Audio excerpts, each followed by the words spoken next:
할렐루야. 153 저녁기도 오신 여러분들을 주님의 이름으로 환영하고 축복합니다. 오늘도 기도하면 응답되는 줄로 믿습니다. 우리의 간구가 하나님 앞에 진실하게 아뢰지게 될 때 반드시 응답되어지는 역사가 있게 될 줄로 믿습니다. 먼저 하나님의 말씀 보도록 합니다. 출애굽기 4장 27절에서 31절 말씀까지 보겠습니다. 출애굽기 4장 27절에서 31절입니다. 제가 받들어 봉독하도록 하겠습니다. 여호와께서 아론에게 이르시되 광야에 가서 모세를 맞으라 하시매 그가 가서 하나님의 산에서 모세를 만나 그에게 입맞추니 모세가 여호와께서 자기에게 분부하여 보내신 모든 말씀과 여호와께서 자기에게 명령하신 모든 이적을 아론에게 알리니라. 모세와 아론이 가서 이스라엘 자손의 모든 장로를 모으고 아론이 여호와께서 모세에게 이르신 모든 말씀을 전하고 그 백성 앞에서 이적을 행하니 백성이 믿으며 여호와께서 이스라엘 자손을 찾으시고 그들의 고난을 살피셨다 함을 듣고 머리 숙여 경배하였더라. 아멘. 공동체의 리더의 권위와 리더십은 과연 어디에서 기인되어지는 걸까요? 세상 사람들은 학벌과 또한 외모, 어떤 스펙, 이러한 공동체를 이끌 만한 어떤 외적인 요소들을 먼저 생각을 합니다. 공동체를 포함한 모든 공동체에서 중요한 것은 공동체의 구성원들이 얼마나 그 사람을 믿고 신뢰하느냐에 대한 문제인 것 같습니다. 자, 오늘 우리가 읽은 본문 말씀에 보면 모세는요, 먼저 자신감이 상실되어져 있는 모습을 보여주고 있습니다. 우리가 읽지는 않았지만 1절 말씀 보겠습니다. 모세가 대답하여 이르되 그러나 그들이 나를 믿지 아니하며 내 말을 듣지 아니하고 이르기를 여호와께서 내게 나타나지 아니하셨다 하리이다. 모세는 40년 동안 현장을 떠나 있었습니다. 40년 이상 유배지와 같은 곳에서 장인의 양떼를 기르는 그러한 상황 가운데 놓여져 있었죠. 이것으로 보면 모세는 목축에도 그다지 재능이 없었던 것 같습니다. 창세기에서 야곱은 외삼촌 라반 집에서 재산을 얼마나 많이 불렸습니까? 그런데 모세는 40년 동안 처가살이를 하면서도 자기 것을 만들지 못해놨다라는 거예요. 그런데 갑자기 하나님이 그에게 나타나셔서 내가 너를 바로에게 보내겠다. 이제 가라. 내가 너와 함께 하겠다. 라고 말씀을 하세요. 자, 개인적으로는 은혜가 되는 말씀인데 곰곰이 다시 생각해 보니 과연 그들이 나를 믿어줄까? 바로 왕에게 어떤 증표를 가지고 내가 믿게 하는 것일까? 라는 고민이 생겼을 것 같습니다. 그래서 하나님께 말한 거예요. 그는 이미 40년 전에 이집트를 떠날 때 자신감을 이미 상실해 있었습니다. 40년이 지난 지금도 다시 그 마음속에서 다시 솟아난 것이 있었습니다. 2장 14절 말씀을 보면 이런 말씀이 있습니다. 그가 이르되 누가 너를 우리로 다스리는 자와 재판관으로 삼았느냐? 내가 애굽 사람을 죽인 것처럼 나도 죽이려느냐? 모세가 두려워하여 일이 탈로 되었더라. 자, 누가 하는 말입니까? 자기 동족 히브리 사람이 하는 말이에요. 모세가 이집트의 감독관을 죽이고 또 모세 속에 묻었는데 나중에 동족들끼리 싸우는 것을 보고 제지를 합니다. 그런데 히브리 사람이 누가 너를 우리의 재판관으로 내가 다 삼았느냐? 누가 너를 우리의 다스리는 자로 삼았느냐? 라고 말을 합니다. 이 말 때문에 그는 깜짝 놀라서 이집트를 떠나서 미디안 땅에서 살게 됩니다. 그리고 40년이 지난 후에 다시 이 말이 그의 귀에 맴도는 거예요. 누가 너를 다스리는 자와 재판관으로 삼았느냐? 사실 40년 전에 모세는 충분히 자격이 있다고 생각을 했습니다. 바로의 딸의 아들이에요. 왕위 계성 서열 가운데 있었습니다. 잘만 하면 이집트 왕이 될 수 있는 위치에 있는 사람이었다라는 것이죠. 다스리는 자와 재판관이 될 수 있는 역량 있는 사람이었습니다. 그 당시에 40대 초반이었고 또 젊었습니다. 권세도 있었어요. 물질도 있었습니다. 그가 다스리는 자가 되지 않을 이유가 없고 또한 재판관이 되지 못할 이유는 없습니다. 그런데도 백성들은 그를 신뢰하지 않고 믿어주지 않았다라는 거예요. 40년이 지난 지금은 아무것도 없습니다. 그냥 빈털터리예요. 그래서 하나님께 반문하는 겁니다. 그때 하나님이 대답하시는 거예요. 그렇다면 내가 너에게 자신감을 주겠다. 바로에게 가서 이 세 가지를 보여라. 지팡이를 던지면 뱀이 될 것이다. 자, 그런데 재밌는 것은 여러분, 다시 뱀을 잡으라고 하는데 뱀의 꼬리를 잡으라고 합니다. 여러분, 뱀의 꼬리를 잡으면 어떻게 됩니까? 네.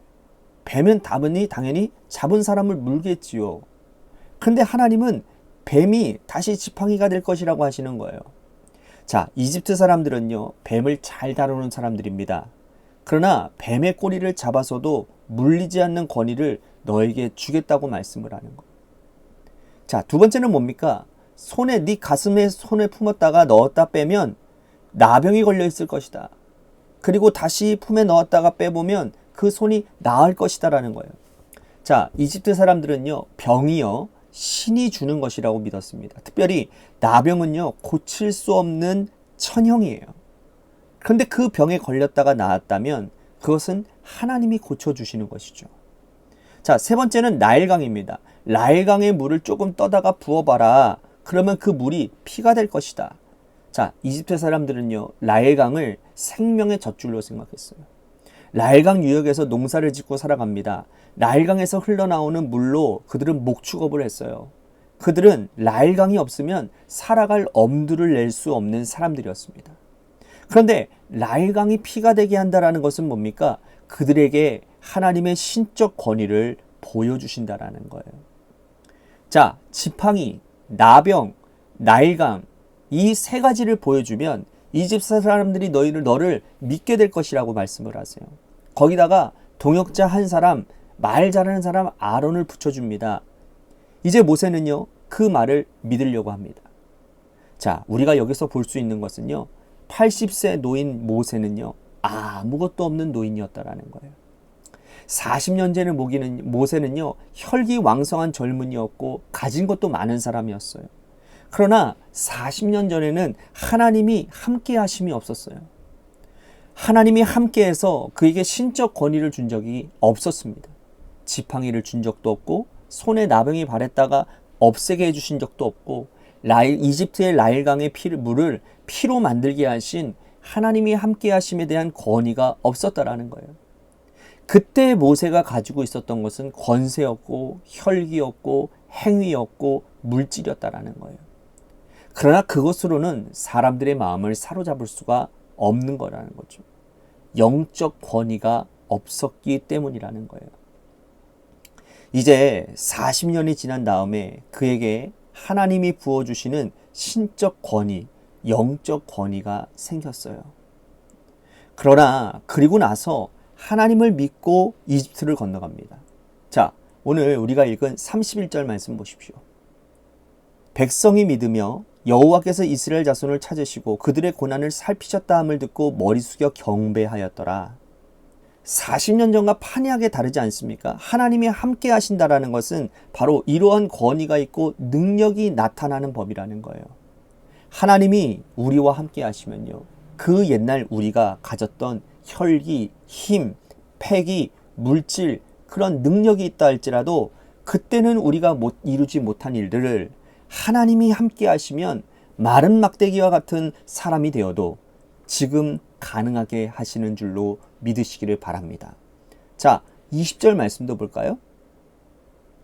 모세가 그의 아내와 아들들을 나귀에 태우고 애굽으로 돌아가는데 모세가 하나님의 지팡이를 손에 잡았더라.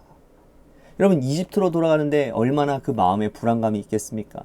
그러나 모세는 하나님의 지팡이를 손에 잡았다라는 거예요. 여러분, 이 지팡이는 어떤 지팡이입니까? 던지면 뱀이 되고 잡으면 다시 지팡이가 되는 그 지팡이예요.